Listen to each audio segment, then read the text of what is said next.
Hi guys, I'm Kelsey Olivia. I'm so excited to be doing this interview today. Super fun. I'm a 19-year-old artist from Cleveland, Ohio, and I have a new EP coming out that we're actually working on now as we're recording this. So I'm hoping by the time this is out, it will be starting to come out. So it's a lot. It's crazy. So my course schedule as far as school is a full-time course schedule. I take 17 credit hours a semester. And the way I've been, lucky to organize it is all my classes this semester are online. Last semester I had most of them online and I had two in person. And even with the two in person, it was a nightmare doing attendance. My college is about 2 hours from Cleveland, so getting back and forth and all my studios, my music stuff was kind of up here. It was very hard to juggle with in person attendance. So this semester, my university kind of was able to accommodate with me, and we did all my classes online this semester. So this is how I'm able to be home. I actually don't come from a musical background. I have a very big family. I'm Italian, so think your stereotypical big attended, yeah, big, the fingers, big extended family, and none of them are musical. None of them are in a creative realm. They're all athletic, actually. A lot of my family were college athletes, athletes in high school. So it was a very weird dynamic, but getting into the pop punk genre, I think there was a lot of things that kind of undertook it. I am a very big Paramore listener. I love their old stuff, like 2008. I'm a big Paramore listener. I'm also a very big Machine Gun Kelly fan, and so him recently switching over into that pop punk genre was really cool for me to see because it just gave me more pop punk stuff to kind of listen to. And as far as making it into my own and making that genre kind of work for me, we have been playing with genre. I always like to say I'm a pop artist in an umbrella because I do explore and I teeter on a path of different pop styles, but pop punk is definitely one of them that I will never stop doing. It's my favorite music to make. It's my favorite to listen to. So it's a lot, but it's fun. I write all my music myself. I've never had a co-writer. I've never had kind of like a team of people. I know that there's a lot of artists, big or small, that do have teams of people that kind of come in. I don't have that. So everything is kind of written by myself. The EP is something I'm very, very excited to be doing. Now it's 6 songs, so they're all new. So none of them, we might release one of them before the EP, but they're all new. And typically, EPs and smaller album projects like this are done over a couple months, done over, with a group of people, a team of people, even a year if you're really going that far. And I'm attempting to do it in about 4 weeks, which is crazy. I know it's a lot and it's crazy, but I'm in the studio almost every day. I'm writing every day. Rewriting. I'm editing all that stuff all the time. So we're doing pretty good on time as of right now. As the time we're recording this, we're about, I want to say, like 55% of the way through, which is super, super exciting to be pacing that way. It's a lot of work, but it's definitely going to be worth it. So I'm excited. So I have a producer that I work with. His name is Ben. We work out of a studio here in Cleveland. And I met Ben last year. I met Ben, I want to say, in June of last year. I recorded my third song in that studio. My first two songs were recorded in Florida, so that's where that comes in. But yeah, I met him in about June of last year, and we've just kind of been working together ever since. And he's amazing at his job. And there's other smaller producers that come in. I have one named Tyler that I work with a lot, and that will come in and be like, "Oh, I like this. Like, can I add this or whatever?" And they're very good at their job. So I'm very, very lucky to have them, on my little team of people to help me through this, because even though I was a production student, I never really got to fill that out. So I'm not as skilled as them, but it's super nice. Making music for me, collaboration is like the biggest thing.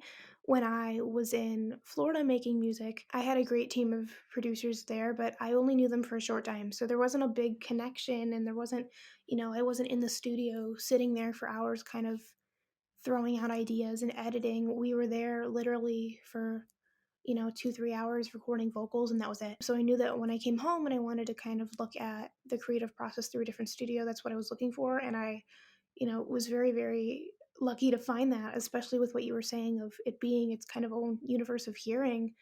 It's very technical. And, as you grow older into the industry and your skill develops and stuff like that, there's a lot of crazy stuff that my producer hears that I don't hear. And he's like, "No, I don't like that take. You're like off by a fourth of a count." And I'm like, "How? How are you hearing that?" Because I don't, but it's crazy. It's definitely, I like hand it to anybody who does it professionally. It's a lot. Going into music from my family's standpoint of not having anybody there was very difficult. I knew that I wanted to do music professionally for a very long time. Anytime anybody asked me, like, when did you start doing music? I always say 9 years old. And I say 9 years old because I kind of started writing when I was 9 years old. I think, like, I always make this reference of like fourth graders when they're bored, they'll like doodle on their paper. But when I was bored in fourth grade, I would write songs in my notebooks. And there's a couple notebooks downstairs of like nonsense writing, but they're songs and they're real. And so I count that. And my family, especially my extended family, was very, very in the dark. I think the first time my immediate family kind of had an idea that I had a music interest was when I believe I was 13 or 14.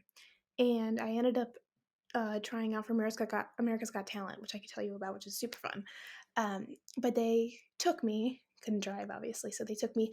It was downtown, and you know, it was super fun, but as far as doing stuff professionally, I never mentioned it. I, continued to write, day in and day out, and I ended up getting a microphone for just like one off Amazon for like my 15th birthday. And what I was doing was I was actually recording demos, and I was taking, beats off of YouTube, and I was writing to them and importing them and recording them. And there's probably about 75 of those in a folder, which is just a lot. But I actually, I never did anything with those. But going to college in Florida for the semester I was there was super fun. But I knew that I was kind of more going for music. And, college is not an easy process for me. It still wasn't in the beginning. And I didn't tell my parents kind of why I was really in Florida until the night before we moved in. We it was like very in the dark. We had a hotel or whatever, and you could tell that I was kind of very unenthusiastic about actually being at the college. And you know, I had, new roommates to meet and all that stuff, and I just kind of didn't want to do it. I wanted to go to studios, I wanted to see what was around me, and, it all kind of blew up, and I had the option to stay or to come back home. And I'm so happy I stayed because a lot of stuff wouldn't have been how it is or where it is if that wasn't the case. So, as far as my immediate family, they have been a very good support. They financially back me. Take me anywhere I need to go. So they're great. And my extended family, um, the way they found out was actually through social media. I was very particular. I was very planned with this. Um, the Instagram handle that I function under right now is Kelsey Olivia Music. I had that handle owned and saved in my like Instagram profile for about 3 years before it was actually active. Yeah, it was because I really did know what I was going to do with this, and obviously a lot of people doubted me because you don't tell people things, and we're just like, oh.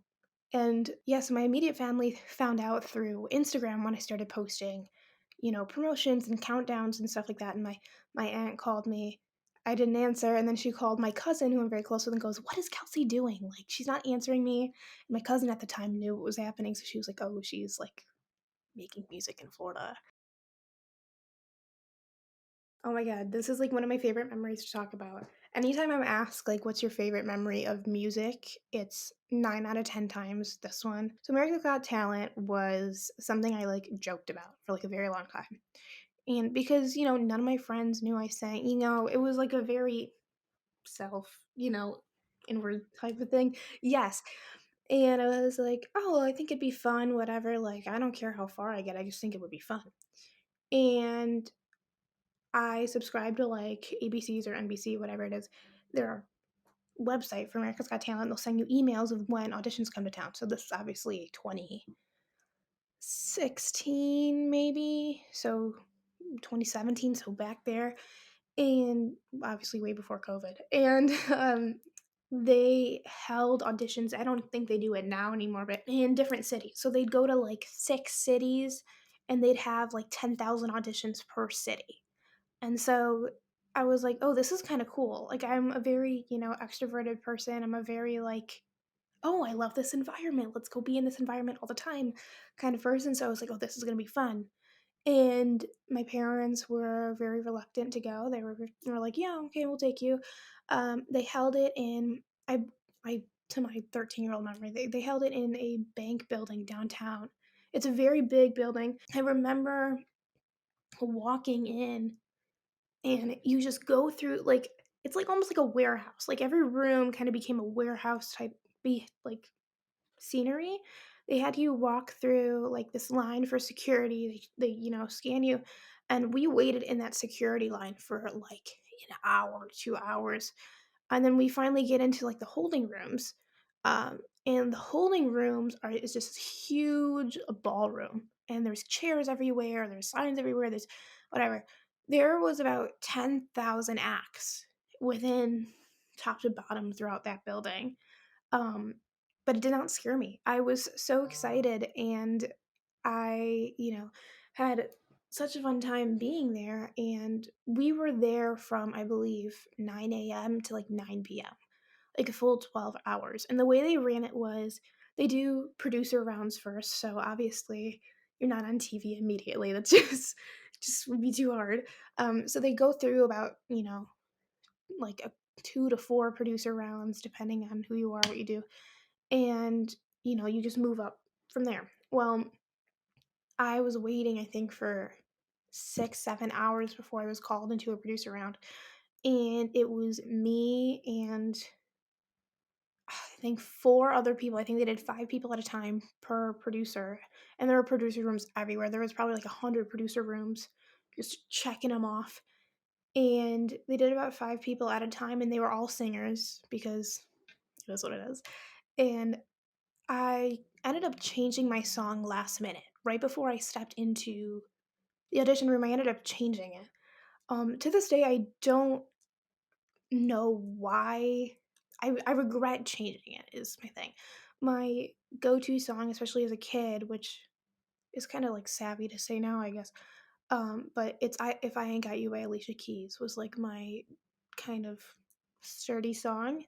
And I was surrounded by 22-year-olds, 25-year-olds, a lot people a lot older than me that were singing that song. And obviously, it's a very well known song. So it's kind of expected. But I was like, oh, there's too many people singing this song. Like, I need to switch it. I can't do it. And I ended up switching it to, oh, I believe it was an Adele song. It was Rolling in the Deep by Adele, which is also very ballsy for a 13-year-old. To also not practice is crazy. Um, so yeah, so stepping in there, I was changing it, and there's this very sweet part of being there where I was kind of sitting in the corner, kind of I'm 13. There's 10,000 people here. Leave me alone. Um, Practicing, and there was this band there, auditioning as well, and I was kind of quietly singing my song to myself. And I heard the music of the song start going on. I'm like, oh, somebody's playing it. This band that was behind me started playing it, and I was like, oh, this is so fun. And that I think that yeah, and they're like, "Oh, we know this," whatever, and they started doing it, and I don't know who they are, but I thank them every day because I absolutely love that moment. It's one of my favorites. But yeah, getting back to the audition process, they essentially had you step forward, do what you did, step back, and then you sit there for another hour and they decide if they call you back for round 2 or round 3 or whatever. I only ended up doing it to round 1, but I was so enthralled of what was happening that I did not care. I was so happy to be there. It's just like the best phrase I can say. Yeah, America's Got Talent definitely changed a really big outlook. It was spectacular. I love every second of it.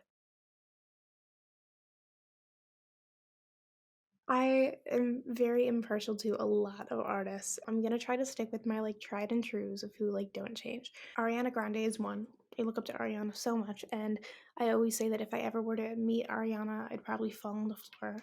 I literally love her so much. I'm gonna say Frank Ocean, and then I'm gonna say Mac Miller. I'm a very big Mac fan. I got the wonderful chance to work with Mac's producer, and he was spectacular, and that's a story for another interview. But he was awesome, and I think Mac, Ariana, and Frank are people that have been in the industry and they continue to make an impact, regardless of what's happening. So I really do love them. And you'll hear on the EP there's 6 tracks, but the inspiration that comes from each of them as far as style, you will hear. You'll be like, "Oh, I bet she listened to Frank Ocean. Oh, I bet she listened to." You'll hear it. Well, thank you so much for having me. I like really appreciate it. This is super fun. I can't wait for people to kind of hear the EP. So, thank you.